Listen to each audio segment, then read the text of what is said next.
It gives me a great deal of pleasure today to present to you Father Ephrem Lash. Many of us, some of you have heard of his work. Many of us, until this weekend, have not been familiar with the work he has been doing, and also with the work that has been going on in the Archdiocese of Theological, Great Britain.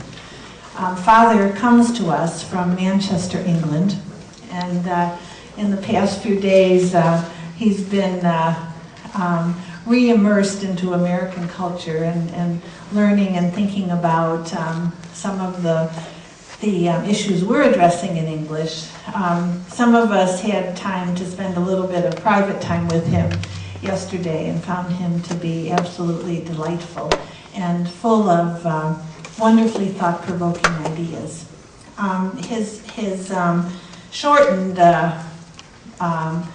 biography is in your handout, in the gold handout. And what I would like to emphasize in that is Father Lash has been very, very active in Great Britain, working for his Archbishop to develop a standard English text for that Archdiocese.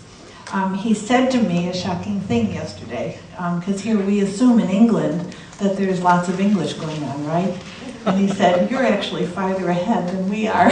And I'm sure he'll tell us a little bit more about that. But he has done some very skillful and beautiful translations that are available on his website. And he's worked with a man called David Melling, who is the musician part of the collaboration, to set some of the hymns to music. So he knows a lot about translations, and through his work with David Melling understands the integration and the issues involving the integration of text, English text, to the English music. So without further ado, Father Lash, I'd like to welcome you, and to all of you I present Father Ephrem Lash.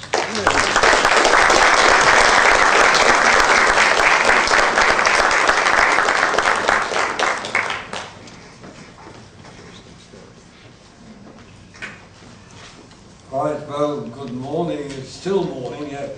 And as I talk a rather strange local dialect, if you don't understand or I talk too fast, you can do as the Beatles said at the Royal Concert, you can rattle the jewellery on your wrist or something. I will slow down.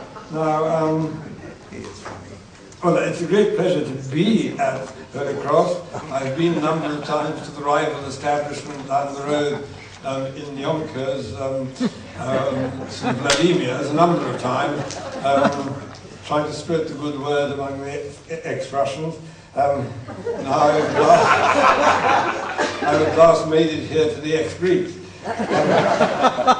But before I begin, what I would like to do is something quite different.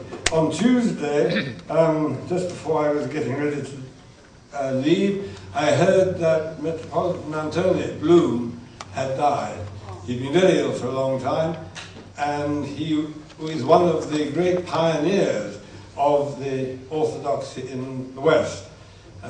He was born in Tehran, where his father was a diplomat, a Russian diplomat, and with the revolution they had to emigrate. They emigrated to Paris. And 50 years ago, he came to London. He trained as a surgeon in Paris, but took monastic vows secretly. And then after the war, he was ordained and came to London simply as a chaplaincy for the Russians and the Moscow Patriarchate. But because of his spiritual influence and his work, writing books on spirituality and on prayer, broadcasting, he became the best known Orthodox, I think either lay or clerical, in Great Britain, and had a worldwide reputation. Imagine his works have been translated into Greek and other languages. He's a remarkable man, the sort of person who, when you met him, you got the feeling you were the only person he was interested in. He had a tremendous influence. He was a lovely person.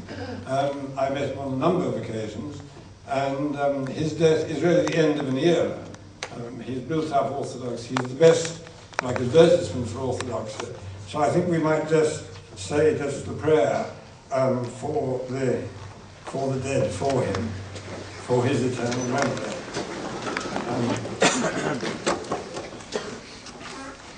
Let us pray to the Lord. O God of spirits and all flesh, who trampled down death and crushed the devil, giving life to your world, do you, Lord, give rest to the soul of your servant, our Father and fellow celebrant, Metropolitan Antony, who has fallen asleep, in a place of light, a place of green pasture, a place of refreshment, from where pain, grief, and sighing have fled away. Pardon, O God, as you are good and love mankind, every sin committed by him, in word or deed or thought, because there is none who will live and not sin. For you alone are without sin, your righteousness is an everlasting righteousness, and your word is truth. For you are the resurrection, the life, and the repose of your newly departed servant, our Father and fellow celebrant, Metropolitan Antony, who has fallen asleep, O Christ our God. And to you we give glory, together with your Father, who is without beginning, and your all-holy, good, and life-giving Spirit, now and forever, and to the ages of ages. Eternal your memory, our brother, worthy of blessedness and ever remembered. Wiecznaya pamięć. Eonia after imnimi. There.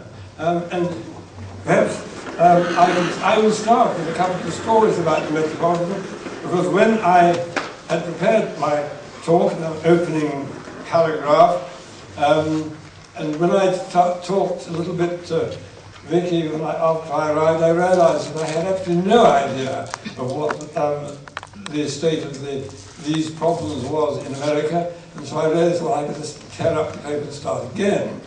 But three stories about him. When we were discussing the problem of receiving some of the people who subsequently joined the Antiochian parish jurisdiction in England, one of the meetings, Metropolitan Antony said, when I first came to England, he said, I found the prayers of the Church of England in the Book of Common Prayer. He said, they were beautiful prayers, they were wonderful prayers, beautiful prayers. Then he said, when I started talking to Anglicans about them, I realized that they meant something quite different by them. In other words, he was able to find in Western prayer something very orthodox. But he said when the actual people who used the prayers understood them quite differently. He also said there was an idea, perhaps, that they would want to start using some form of Western rite, quod Deus avertat, as we used to say. And he said, well, the trouble is, he said, that you can have Western rites. You can have Western things. And he said, I went to Cheftoin, to my ritual monastery. And he said, I went there for the liturgy, the Russian liturgy. He said, it was beautiful. He said, it was beautiful. Everything was correct. There was not a mistake of typical. But it was not Orthodox. I know exactly what he meant. And finally, to bring us to the subject, some years ago when I was in Newcastle, he was invited up by, I don't know, it was something like the Rotarians or something like that, to give a pious address over after lunch. And so I was invited along as the local Orthodox priest.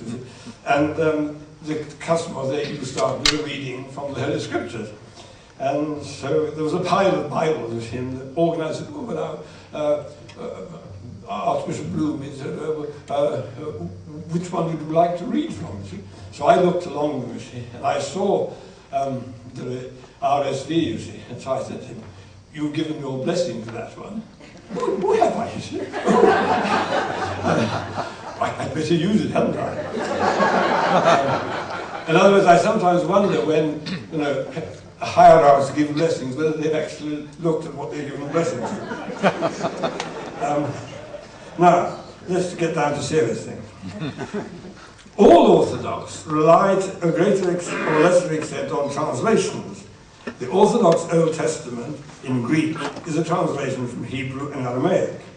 Most Orthodox rely almost entirely on translations. The text of the Octoikos, Triodion, Pentecostalion, most of the Menea, Orologion, and Evkologion are in Greek. Now, the Slavonic may have the respectability of being an early medieval version, but it is no less a translation than 18th century Romanian or early 20th century English, which for many of us to begin with was the Blessed Isabel Miss Isabel Havegood. I forgot to bring her icon. I have it, but I forgot to bring it. What are the qualities that should be looked for in translations for use in Orthodox worship? Well, provisionally, I will list 4. First, linguistic accuracy. Second, conformity to Orthodox tradition. Third, what I ugly word that is practical, audio ability. And fourthly, chantability. Now, I'm a translator, primarily a linguist, so I will concentrate mostly on the problems of actual translation, not so much on the musical questions. Of course, these will come in. In fact, I brought one to overhead so we can have a sort of bit of a sing-along occasionally. So, you needn't go to sleep. I'll wake you up. Now, linguistic accuracy covers not only respect for the grammar, syntax, and vocabulary of the languages involved, but also the accuracy of the text being translated. And this raises an acute problem for us, since none of our biblical and liturgical texts, printed texts, are based on critically accurate editions. The Faux edition, for example, of the Greek service books, the little ones, which are, well, my abbot on Mount Athos forbade them entry into the church. He said, because they're so full of misprints, right? In fact, even the Apostolic Diaconia, I remember one day the singers of Vespers cheerfully singing Homiusion, right? Which, of course, well, I said after, did you notice, I said, that you were being condemned by the Council of Nicaea and Baldwin? It wasn't. I said, there's an extra iota in the text.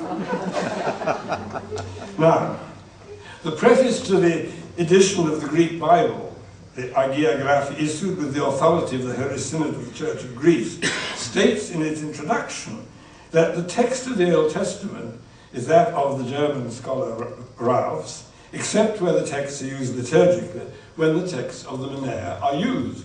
So I mean, that's a sort of a Russian salad to start with. But that's another question for another conference.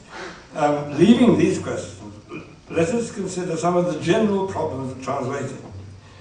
One thing is that the receptor language lacks a feature in the donor language. For example, when Pope Paul VI signed the documents of the Second Vatican Council with the following formula, Paulus, Episcopus Ecclesiae Catholicae, did he mean Paul, a bishop of the Catholic Church, or the bishop of the Catholic Church? Latin has no definite article.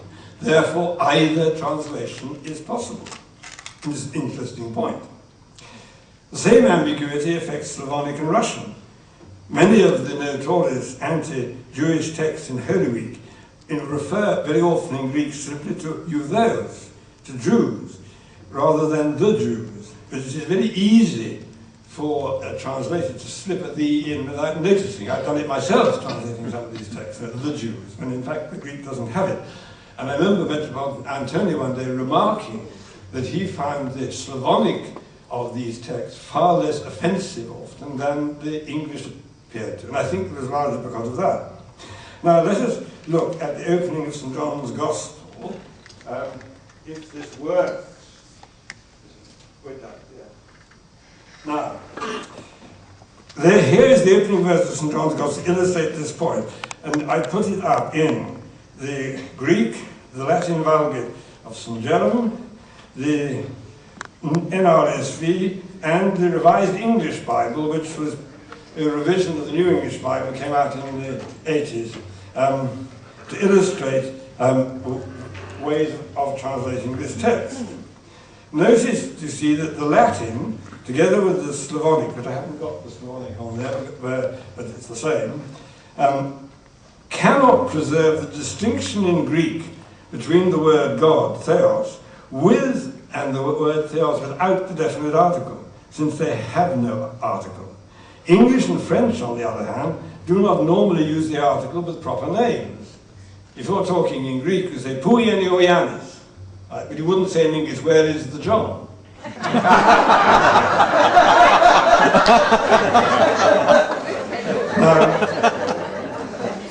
So in other words, even the language which has the definite article can't always do the same things with it as the original language.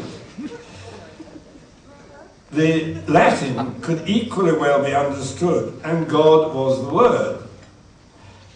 The English, too, could be understood as identifying the Word with God. Now, Origen, in his commentary on St. John's Gospel, points out that there is a distinct difference in this sentence between hotheos and theos. The former means what we mean by God the Father. That is general in the New Testament, by the way. And in other words, it is effectively a proper name. While the latter, theos without the article, means what Nicaea will mean by consubstantial with the Father. So here, translations in languages which do not operate like Greek can only approximate to the original, unless, which is what the translators of the REB did, they employ an explanatory paraphrase.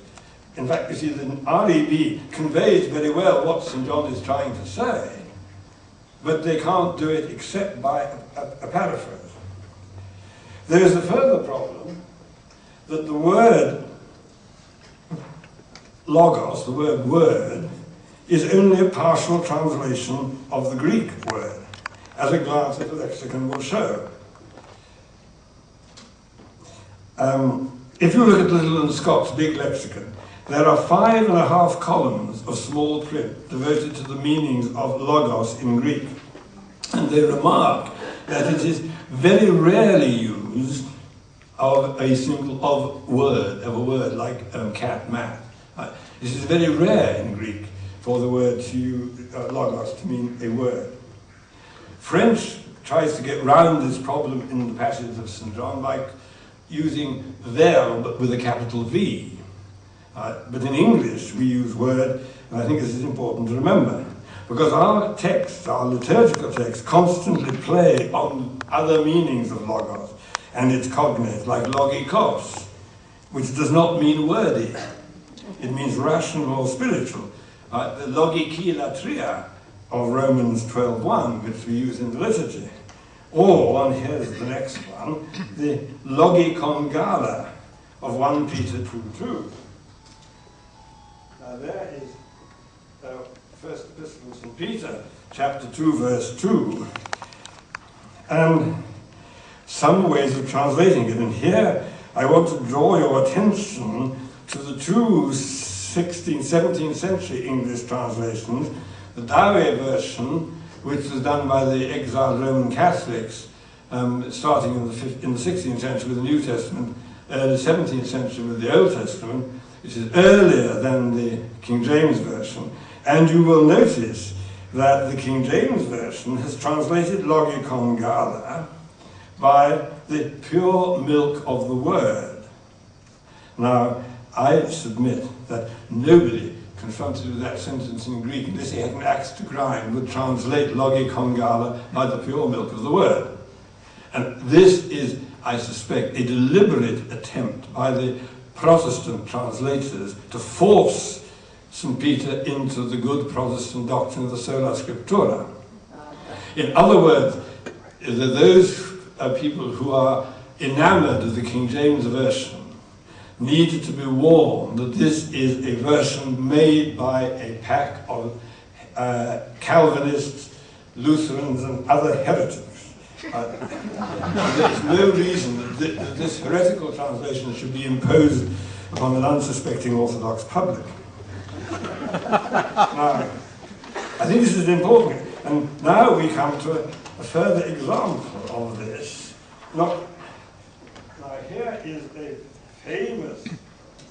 famous verse of Psalm 117, used frequently. And there I have put it up. You see, if you look at the bottom of the sheet, yes, you will see the 4 modern scholarly translations. NETS, by the way, is the New English translation of the Septuagint, which is this is the first volume to come out. This is a purely scholarly attempt to produce a translation of the Greek Septuagint. It is not meant as an Orthodox translation or the liturgical translation. I think it's in many ways very bad. but it's interesting. Now, when you go back, you see, into what I call the pious baronet, you've seen that it's about the only translation of the Septuagint easily available in English. The pious baronet and the King James Version both have God is the Lord. Everybody else has the Lord is God. And yesterday we sang God is the Lord. And once when I was up at St. Vladimir's, and I had given the lecture somewhat similar to this, where I had discussed this passage, and they also sing God is the Lord. And we went up after the lecture for the vigil, the Russian vigil, musical highlights of the monastic office, as Father Schmeckman called it. The Archbishop Theodosius was there, and I was standing opposite Father Tom Hopko at the beginning of Matins. We were all dressed up, and suddenly the choir, 12 voices, Kievan chant and all this glory, God is the Lord. And Father Hopko went, and I went, but now, what is the now here, the Septuagint's meaning is made clear by the Hebrew, because if you look at the Hebrew, those of you who remember your Hebrew, what does it say? It says, El Adonai, Vayaher Lanu. In other words, the second word is the divine name itself, Jehovah, if you like. Huh? In other words, what this verse is a profession of faith in Israel's God. What it is saying is, you know who is God. It is not Moloch, it is not Baal, it is not Astarte, it is not Ishtar, it is he who cannot be named, right? This is the meaning of the text, right? And therefore the Jewish translator of the Septuagint, he knew, and this is quite common, by the way, in the Septuagint, for Kyrios to be used without the definite article as a way of representing the divine tetragrammaton. If you like, as a parallel to this, in Origen, says, it is necessary to believe that Jesus Christ is Lord. And what he says, Crede que pistevin otit Kyrios Iisus Christos. And what Origen means is, it is necessary to confess that Jesus is the Lord. And he puts it exactly the same way, Kyrios Iisus Christos. Even if the psalm, as some of the fathers, Theodoret among others, understand it Christologically, the translation will be the same.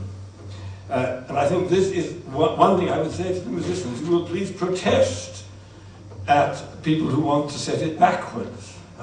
There's one very bizarre translation which I found somewhere on the internet which says, He is God, He is Lord. Well, that is not what it means. Now, so this discussion underlines a further problem about language. There are seldom, if ever, exact equivalencies for words in different languages. This means that there is no such thing as a literal translation, except perhaps of railway timetables and telephone directories.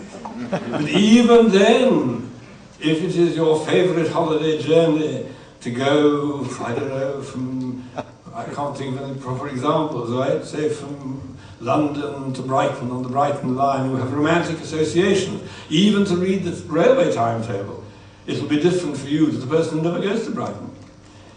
But in general, any text other than the purely useful one cannot be literally translated.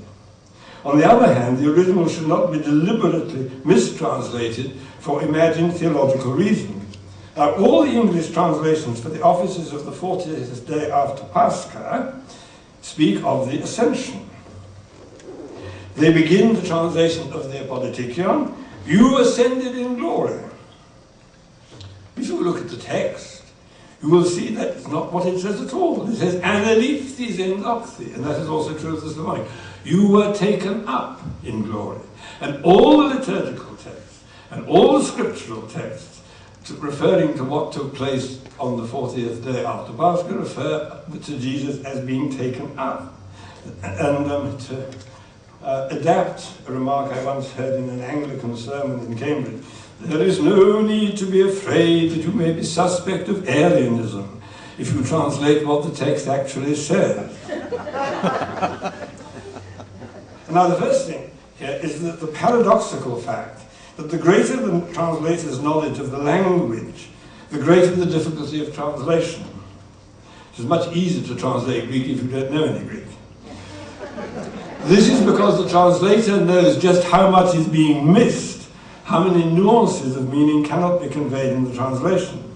And to solve this problem, translators adopt various devices, of which the most obvious is that of a paraphrase, like the one we saw in the Revised English Bible.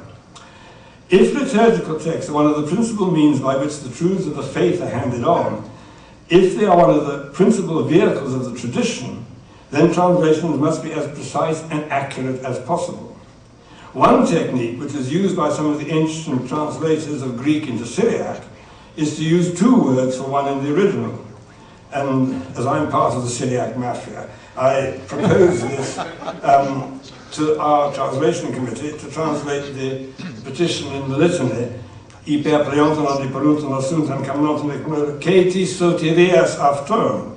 Now here the word soteria refers primarily to physical safety, but since the Greek word and its Slavonic equivalent also means salvation in the theological sense, what we decided to put was for their safety and salvation.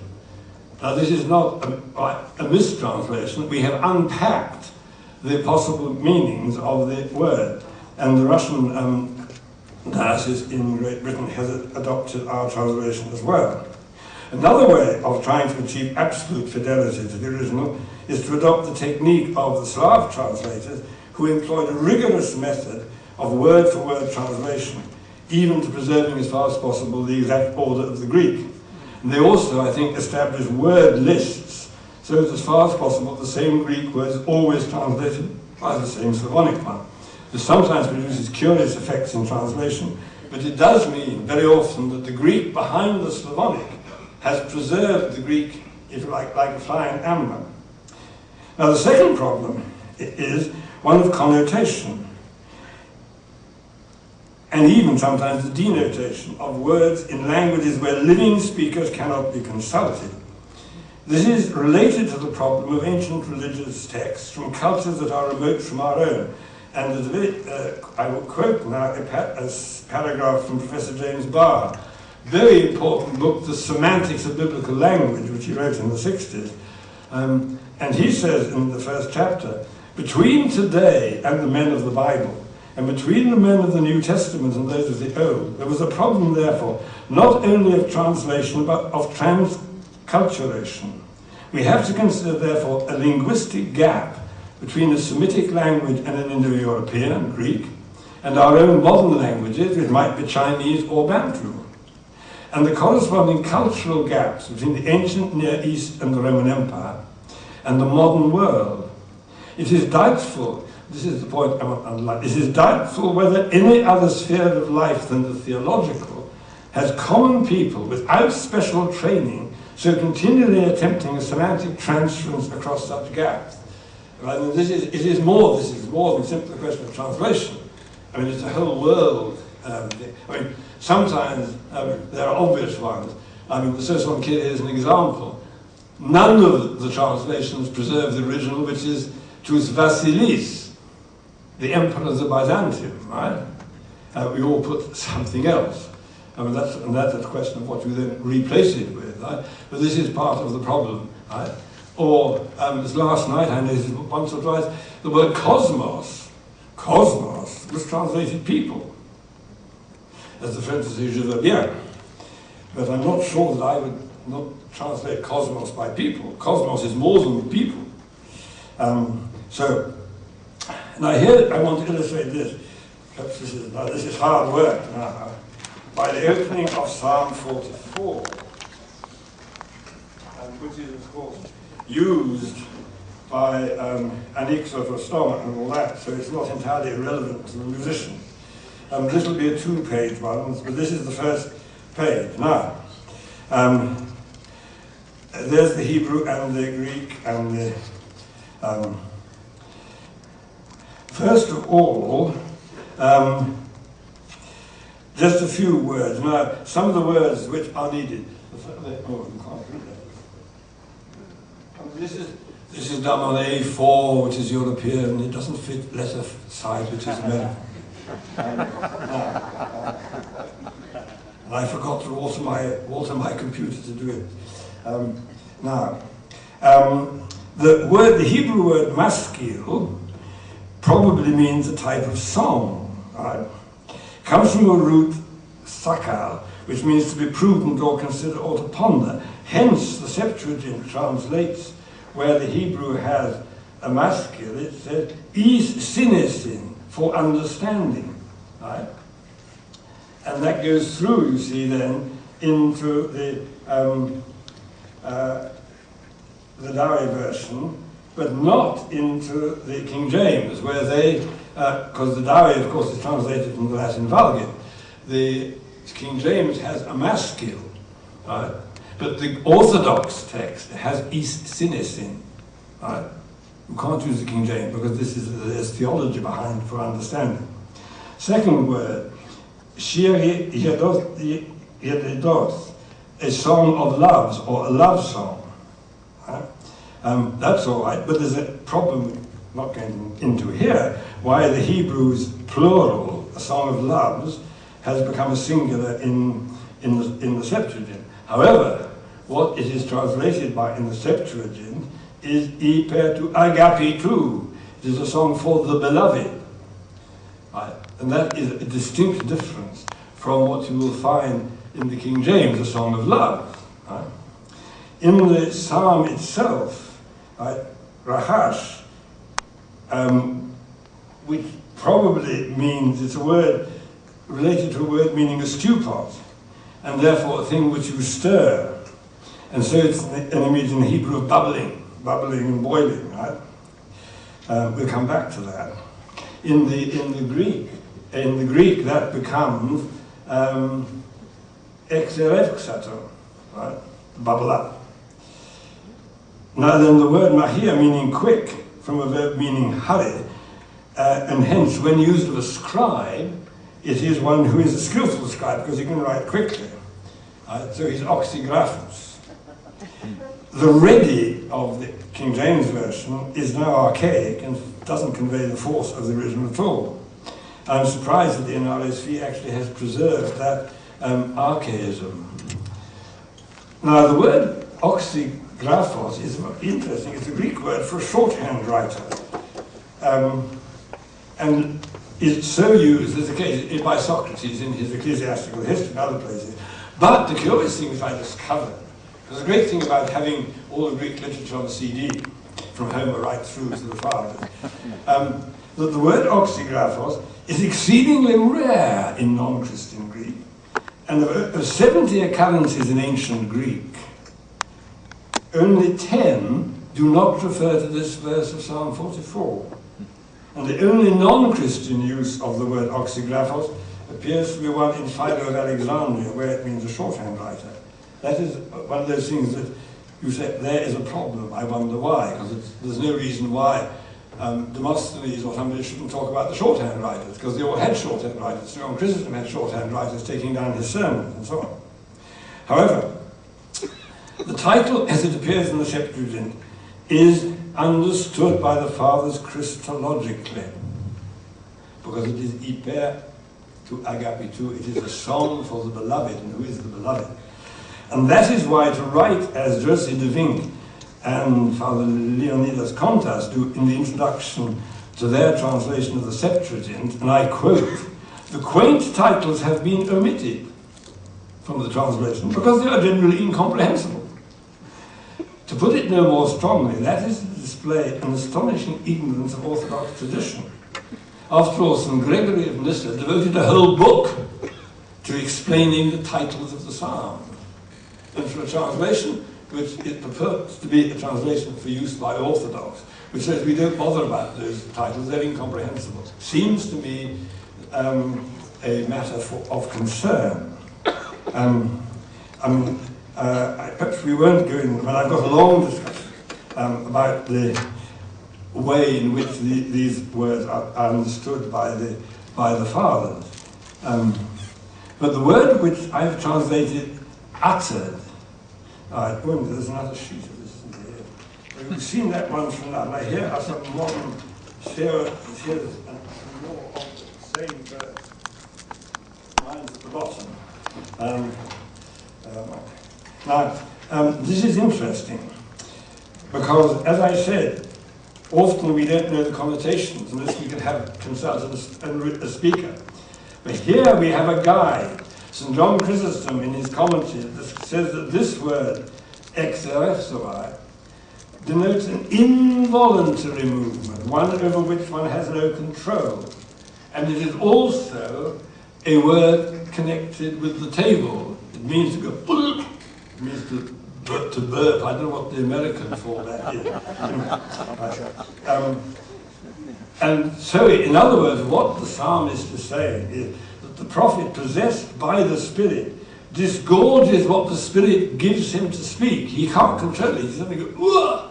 Like the word comes out like that. Right? So St. John of Damascus, in the well-known Earmos of the Canon of the Annunciation, says, "I will open my mouth, and it will be filled with Spirit, and I will utter a word to the Queen and Mother."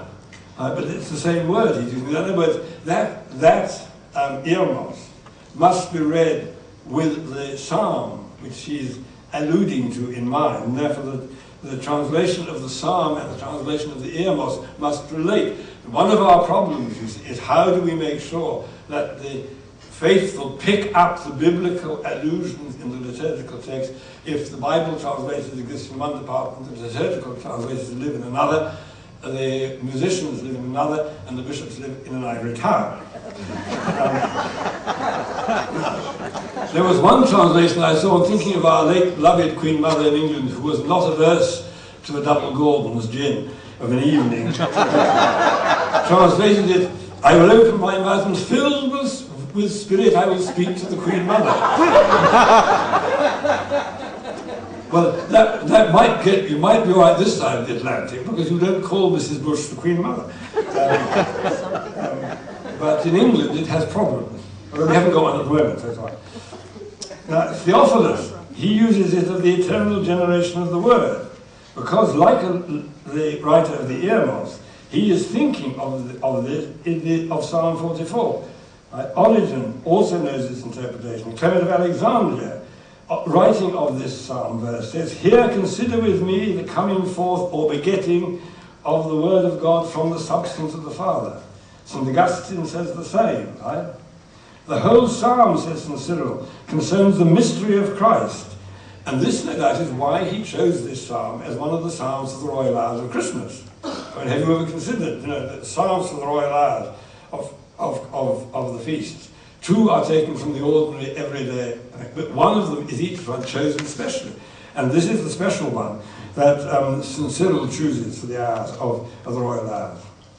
Therefore, an Orthodox translation should make the Christological reading of the psalm possible.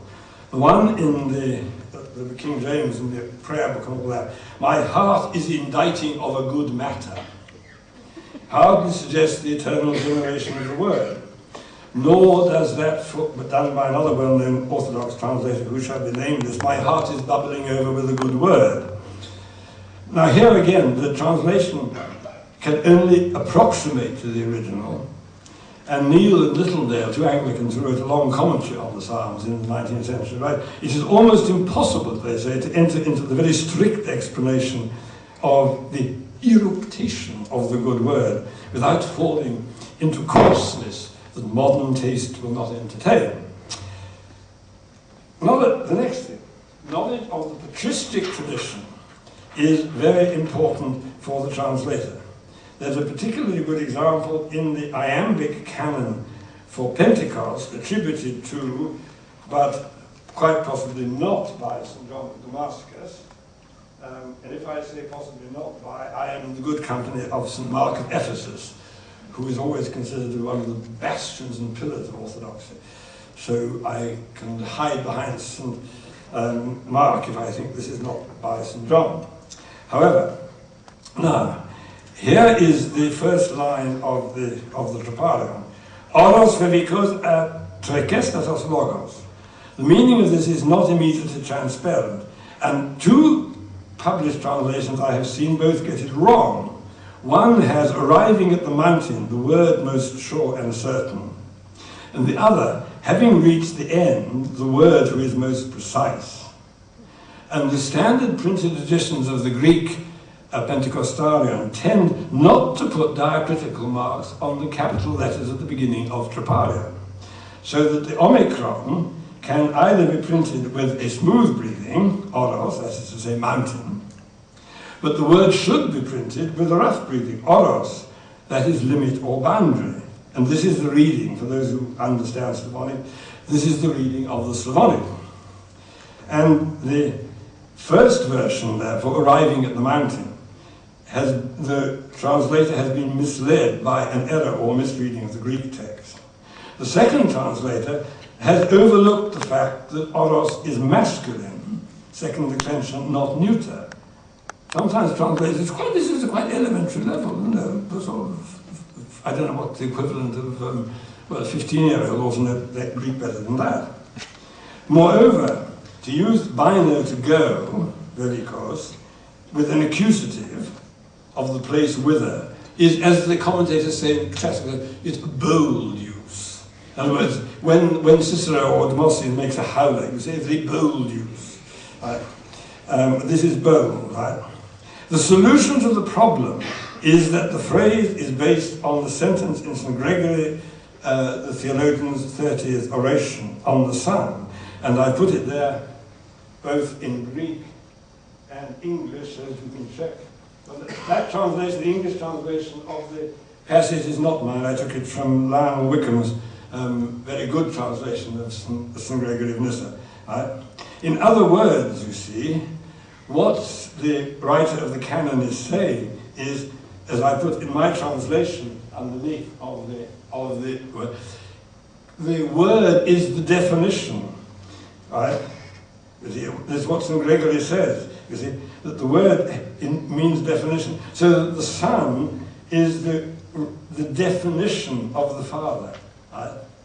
I mean, it's quite a complicated theological idea, right? But you see, the writer of the canon knows his fathers, and he has composed a troparion which supposes that you have read St. Gregory on the, and know that in this case he's using the word as to mean a definition and not just a word in the ordinary sense. The study and use of the fathers can be of considerable importance for establishing the actual text and therefore the translation of liturgical offices. Here is an example from the Easter canon. The Easter canon, ode 4. Now here is that, here is the, first is the translation by the Holy Transfiguration Monastery, to avoid libel, I gather, in America, if you called it the Holy Dormition Monastery, it's all right, apparently. But I was very puzzled when I was doing a review of the life of Father Seraphim Rose, that all the people were given false names. And I couldn't understand. It was all very odd. And I asked an American, they said, no, that's to avoid libel actions. So anyways, it's true. And this is, I will be quite open, this is the Holy Transfiguration Monastery's version. All right? Now, this troparion, if you look at the Greek and the English, I have underlined words. This is based on Exodus 12:5 and St. Gregory's second homily on Pascha. And the word which is translated mortal by the Holy Transfiguration Monastery, the word translated mortal, in fact, should be food. The biblical verse reads as follows: it shall be, this is the Paschal lamb, perfect and male, 1 year old, you shall take it from the lambs or the kids. There's then an allusion to Exodus 13:12, everything that opens the womb, the male shall be offered to the Lord. And St. Gregory in his homily says that the lamb shall be eaten towards evening. And the words he uses, iminde o amnos vrothisete, with omega. And the word he uses is a slightly uncommon word, not the ordinary word for to eat, but it is a perfectly okay Greek word for to eat. So St. John, in his canon, if it is St. John, but this is St. John, of course, of Damascus, he has said that Christ is vrotos with omega. In other words, Christ is food. Right? And a number of the printed editions, right, have corrupted this to the more common word. You've never heard of what's a funny word, says the monkish scribe, vrotos. Never heard of it. Mistake. Vrotos. Right? I can tell you is there time to tell a true story? When I was at, this is exactly how manuscript corruptions happen. When I was in the Monte Dockeru one day, there's a verse in the Psalm, I forget which one it is, comes in the hours, where it says, the wild boar out of the forest will devour them, you see. And the young reader, the monk who was reading, and he said, Keto us, abato drimu, you see. Us being, of course, classical Greek for this, you see. And my abbot, he didn't believe in nonsense in church, and he said, Pedimutiles. So he said, to us, tiles, que to us, to them again. You see? And I thought it was very odd. Anyways, then after the office was over, I went to look at the Psalter. Now the Septuagint here uses the ancient classical word is, with ipsilon, sigma, which is one of those words difficult to decline and so on. See, so, and some monk had said, look at east, never heard of it. The only word he knew that ended east was us. So he added omicron to the book. So when the poor monk picked it up to read it, he was reading what was written. Right? So that the mistake came because somebody said, word I don't know, I'll change it to one I do. And of course, if it's in church, if it's the Psalms, it can be gibberish. Because we know this is the word, this sort of thing happens in Psalms. And so this is what happened at some point in the transmission of this text, right? That the word became not vrotos, but vrotos. Right? And then you see it makes perfect sense, because the whole point of the Paschal lamb was not that it should be mortal, but that it should be eaten. Right? So here's a more accurate translation. Christ appeared as a male who opened the virgin womb. As our food, he is called lamb, unblemished as our Passover, and perfect, for he is true God. It's a marvelous summary of all of the theology of Pascha. Right? And then there's a version to be sung. Now, if you're feeling bored already, you can have a breather, and I'm assured by everybody here, you're all excellent musicians, and you, if you like, try to sing all together. A correct translation, I don't say it's the only translation, but a correct translation of any volunteers to sing? I'm not a singer, I'm not a singer. It's tone one.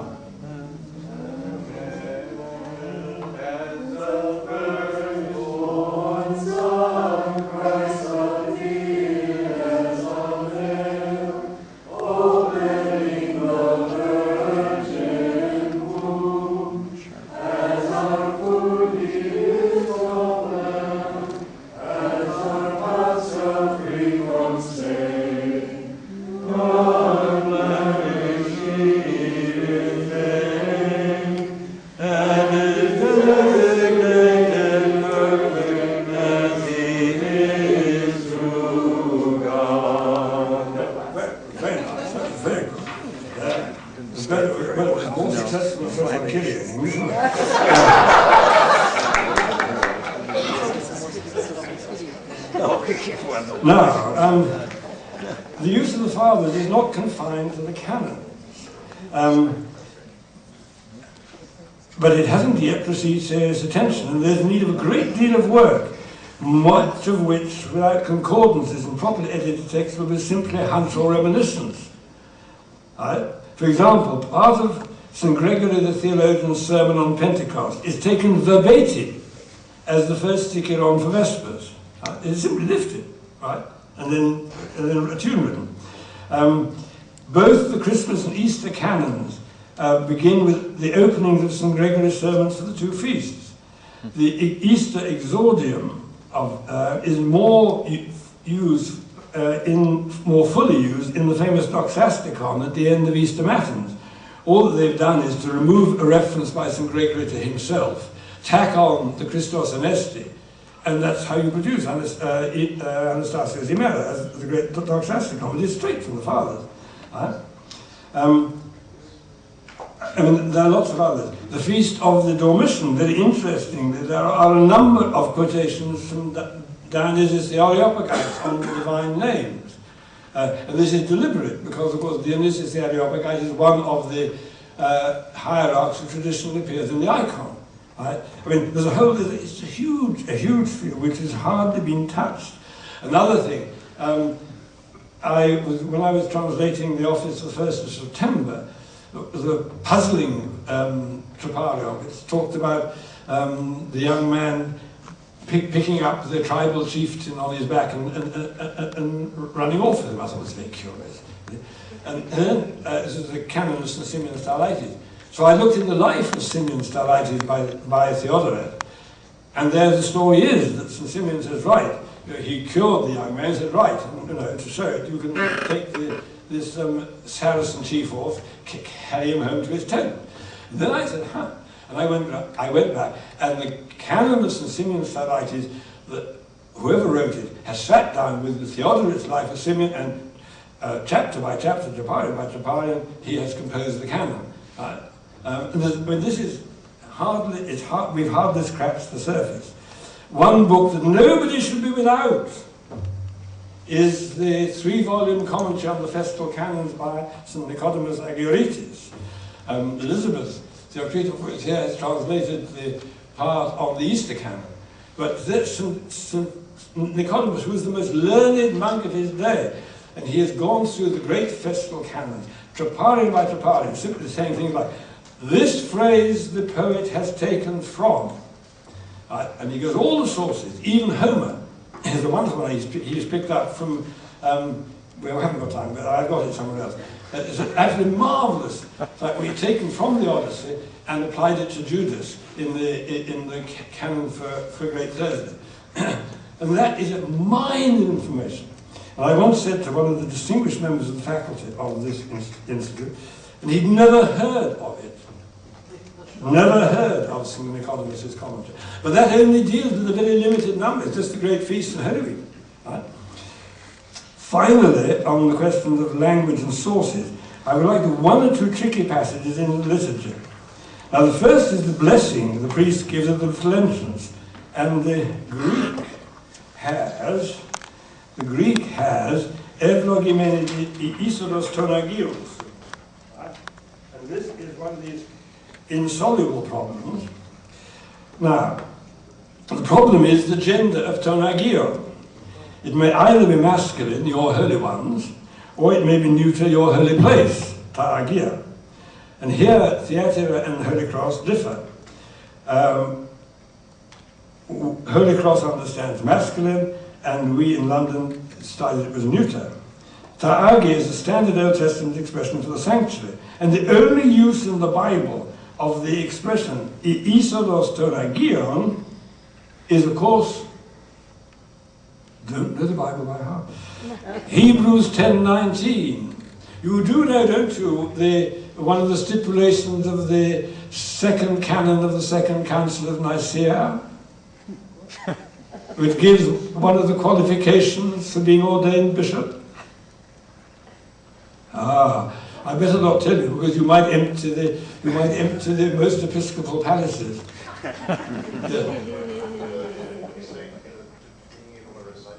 He has to be able to recite the Psalter by heart. It is a qualification by canon law for a bishop. So if ever you catch a bishop out not knowing Psalm verse, you can say, how do you get through the canonists? On the other hand, you see, the Christians are frequently referred to in the New Testament as agi, the holy ones, the saints. Right? So it could be, and if you think of the liturgy in Constantinople, with the patriarch at the royal doors, and the people outside in the narthex, in the courtyard, and then you get the Isodos tonagion. It's the entry of the saints into the temple, and it corresponds the other end to agietis agis, the holy gifts for the holy people. So you see, both can be both understandings can be justified, theologically, linguistically, and so on. I don't know.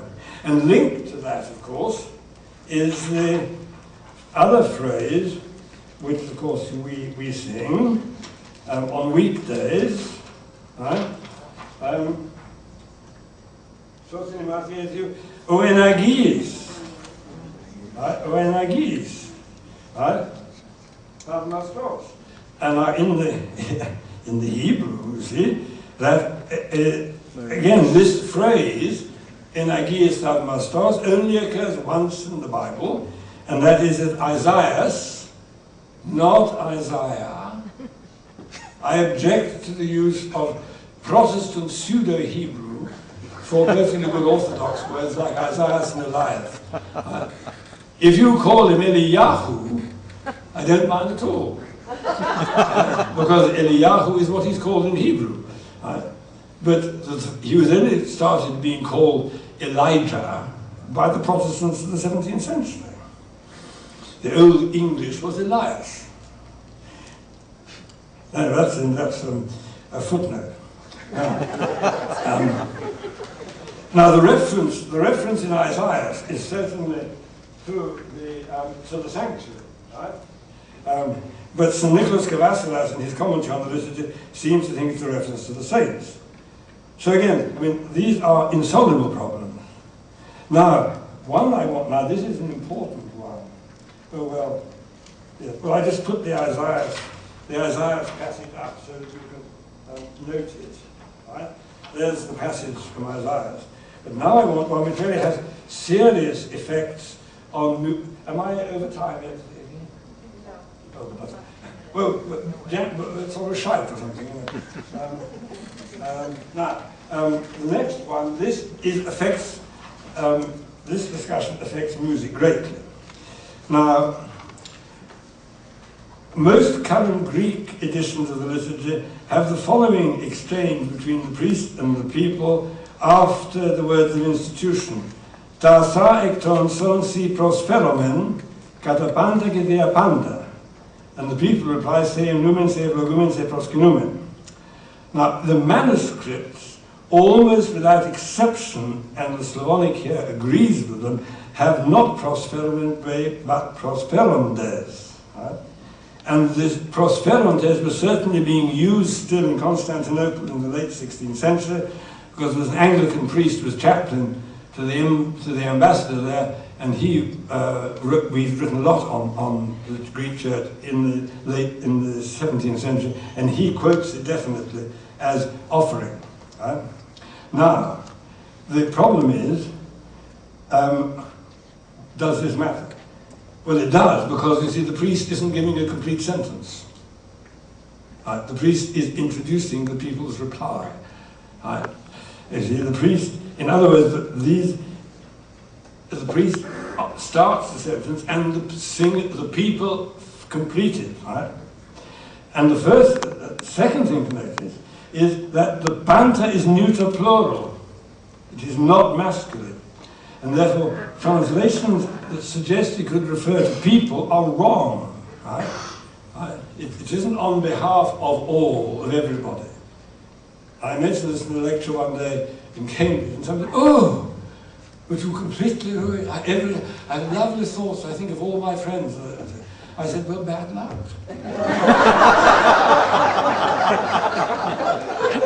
No, but I tell Vicky the story about David, who was a very good singer. He used to sing, also used to help singing in the Reformed synagogue in Manchester. And one day they were rehearsing the music for the Day of Atonement. You see, and there was one lovely old lady called Zelda who sang the bit, with huge enthusiasm. You see, and the choir master said, Zelda, Zelda, you are understanding what you are singing? She said, no, but it's beautiful, I love it. He said, what you are singing is all those who by plague, fire, pestilence, and the sword have been slain. Oh, you have quite ruined it for me. But now, to come back.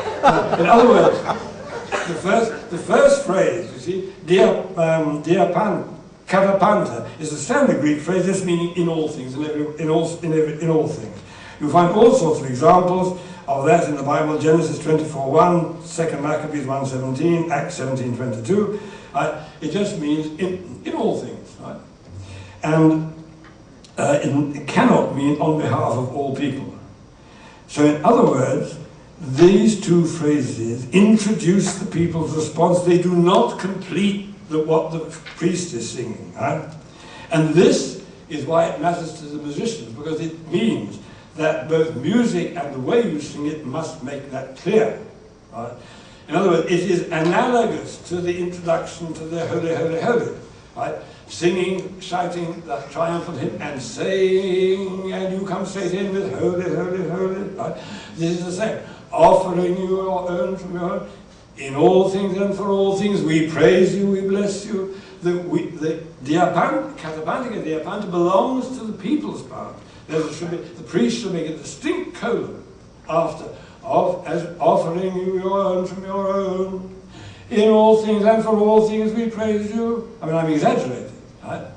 So and this, I mean, also it means that the music, the people's response, should be a very simple response, right? It's not an elaborate sort of, what they sometimes call in Russia a Afonsky melody, which goes on for half an hour while people do sort of pious prostrations while the priest does the magic.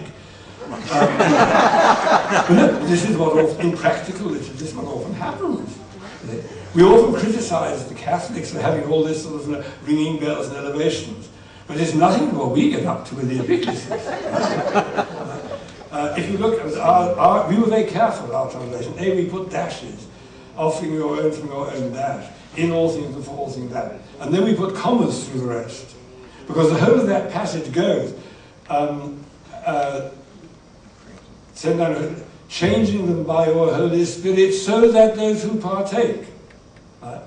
The way that the liturgy, a lot of it is certainly by St. John Chrysostom, Robert Taft is working on this, is to lead up to the object of the exercise. And the object of the Eucharist is not to produce the real presence of Christ on the altar, right? We should end up with benediction and things if we do that, right? What it is in order that we may eat, take, drink. So, changing them by your Holy Spirit so that those who partake. Right? But from the musician's point of view, you see, here are some examples. Just for your amusement, these are some non-Orthodox translations. There's the Greek and the Slavonic, and various non-Orthodox translations dated.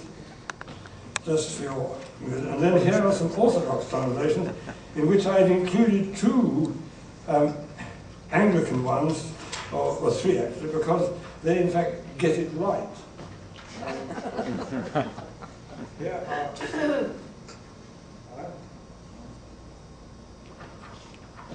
You see, the Australians, the Greek Archdiocese in Australia, at least is aware. I don't think it's very happy to add things, but I mean they are making the point that this is the correct translation. There. Now, just finally, one or two things about the last two sections. Audioability. The first thing is that all our liturgical texts were written to be heard and not read silently. Reading silently was not the norm in the ancient world. Read the Rule of St. Benedict, where he tells the monks when they're reading not to disturb the other monks. It doesn't mean to say that they were playing their CDs or something. It means that they would be reading out loud. St. Augustine in his Confessions describes how St. Ambrose had the very curious habit of reading silently. And people they came and said, "What's the bishop doing?" And they said, "Well, he's reading." "Well, we can't hear anything." but it's very important, right? Because all these texts are written. And don't forget that the translation must be comprehensible when it is heard, without being seen. We don't have books in pews in Orthodox churches, because we don't have books, we don't have pews. But don't forget that you cannot hear an uppercase letter. There's no good putting a capital H, right, or a capital Y, because you can't hear it, unless you have something that the modern academics are going, woo, meaning quotation marks, right? That kind of thing. Uppercase.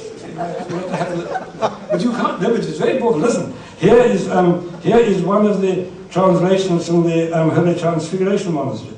Hades is dead, take courage, O ye earthborn. For while Christ was hanging upon the tree, he cast the sword against him, and he lieth dead. Who's he in each case, right? They have put he on the first one to make it Christ who cast the sword. And the little h for he lieth dead, meaning it refers to Hades. But you can't hear that. Right?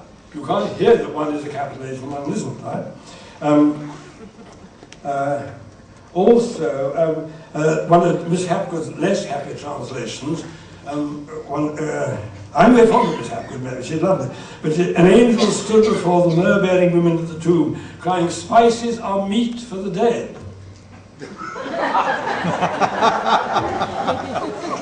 All right? Yes, yes. But you see, if you've got the text in front of you, it's easy. Right? Also, I would also say that what I call pseudo-Orthodox jargon, I have a word that is what I call pseudo-Slavnic, as opposed to proto-Slavnic. Pseudo-Slavic jargon is the word. For example, I would far rather on Easter night sing with Isabel, come let us quaff a beverage new, right? Which is rather fun, right? It's archaic, right? But I would rather sing that than I would with the Holy Transfiguration Monastery sing, how can we not marvel at thy theandric offspring? How indeed. Or with the Holy Transfiguration Monastery, one tri-hypostatic principle, beginningless, everlasting, incomprehensible. Or there's another one. This is actually one of the classic examples of how not to translate the text. Read the Holy Transfiguration Monastery's Pentecostarium, the office for the life-receiving spring. Zoodokos pigi does not mean life-giving. Means life receiving, because the Mother of God receives life into her, namely the Christ. It is a mistranslation. Dekomai in Greek means to receive, it doesn't mean to give. Anyway, this is one.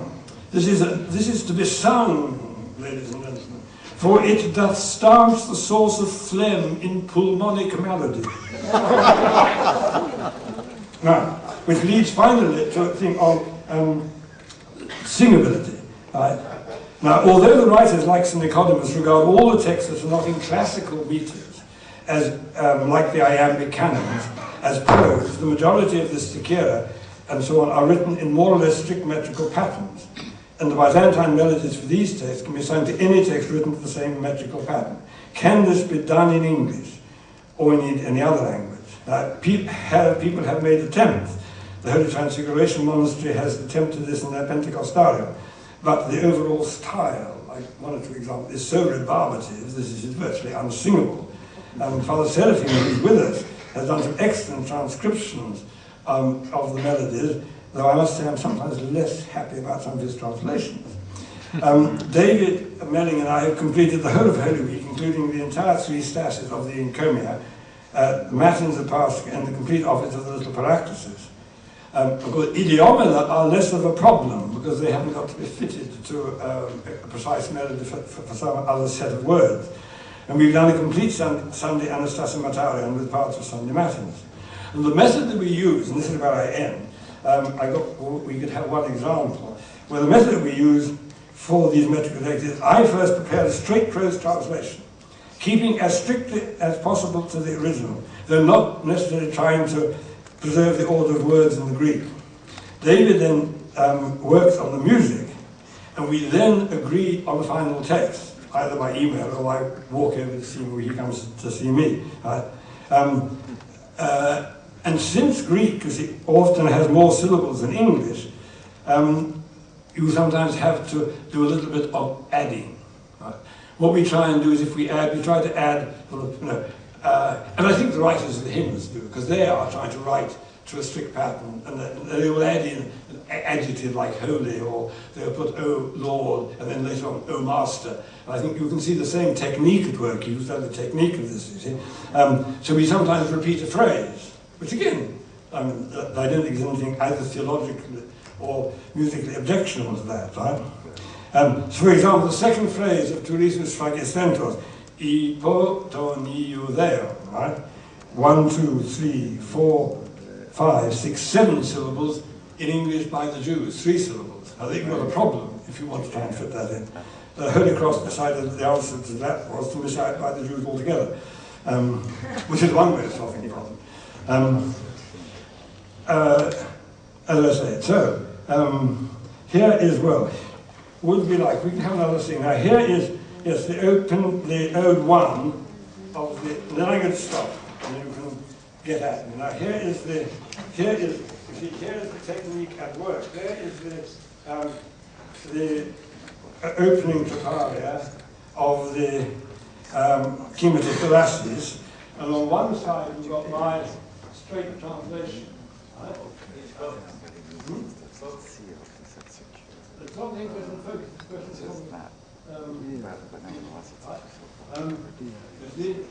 and then on the final agreed version for setting to music, and then the Greek in the middle. Right? So if you, I mean, sometimes we have to reorganize the order of the phrases, right? I mean, the hymns, the funeral song comes at the beginning. But that's there. I have got it on a, if you want to sing it, I've got it on an over, but it's a bit small. Or here again, let's look at the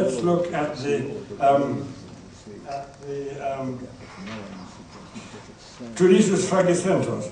Now here is, I was doing them out. Here is the Greek plus 2 translations, the one that we put in the liturgy book, because our prime object in the little liturgy book was people that could take it to church, and we didn't actually work with the musicians. This is going back 10 years ago. Right. So there you see is the comparison of the Holy Cross translation, where for some curious reason. And actually, you see, this is an interesting example of how to mistranslate a text. Traditus Fragicentos, when the stone had been sealed, the tomb was sealed by a stone. That's not what it says. What it says is that after Joseph of Arimathea put the stone in place, the Jewish authorities came and put the seals on it. Right? If you translate it, though the tomb was sealed by a stone, you just misunderstood what happened. Right? Well, perhaps there's different biblical tradition in that. So now and then what we did, this is, we're working on this bit by bit.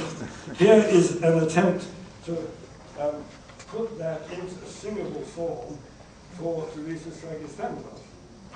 So if, that would be a good place to stop, wouldn't it? You have a nice sing, and then I will applaud you. Anybody? And seal the stone of the tomb where you lay buried, and while soldiers were guarding your body, arose Savior on the 3rd day, bestowing life, O Lord, upon the world.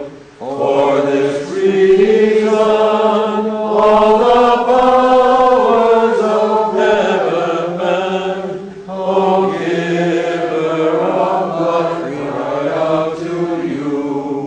Glory to your resurrection, O Christ. Glory to your kingdom. Glory to your dispensation. Only lover of mankind. Well, there you are. That's keep you going. Before I had brought with me, David prepared a CD with all the music that we've got ready. I mean, this is all provisional. So what we've got is it's all in PDF files, the scores. Some of them are in Noteworthy Composer, and he's put the Noteworthy Composer reader on, so that you can actually then play the melodies. That is one CD, which if we can find Anybody wants to can burn copies, you see, of it. I brought most of my translations which are in some sort of shape, with one or two other things, one or two articles I've written, to defend my translation. And anybody wants that, if we can get, I brought again a CD which anybody wants copies. The only stipulation is that, that you don't use them commercially. Well, no, I was just teaching. Osama bin Laden. Or maybe George Bush. Now, no. Oh, it must be very dark across this thing. I had an interesting experience a fortnight ago. I got an urgent email. I was away at the time from the monastery of Cheftain saying we are doing a CD of the funeral service and we have a little booklet that goes with the CD, and we would like for the English version to use your translation of the funeral service. Well, I was away. So when I got back, there was a second email saying it's very urgent. We rang Bishop Kalisos. He said Father Ephrem is very busy. So I immediately, and they said, because we're going to the principal, so I immediately wrote back and said, of course, I should be absolutely delighted if you used it. But if it is going to be sold commercially, I would be happy to come to some friendly arrangement about a royalty. There's been silence ever since. On the principle that if you're a nice Christian, you don't expect to be paid for your work. St. Paul wouldn't agree. Anyway, there we go.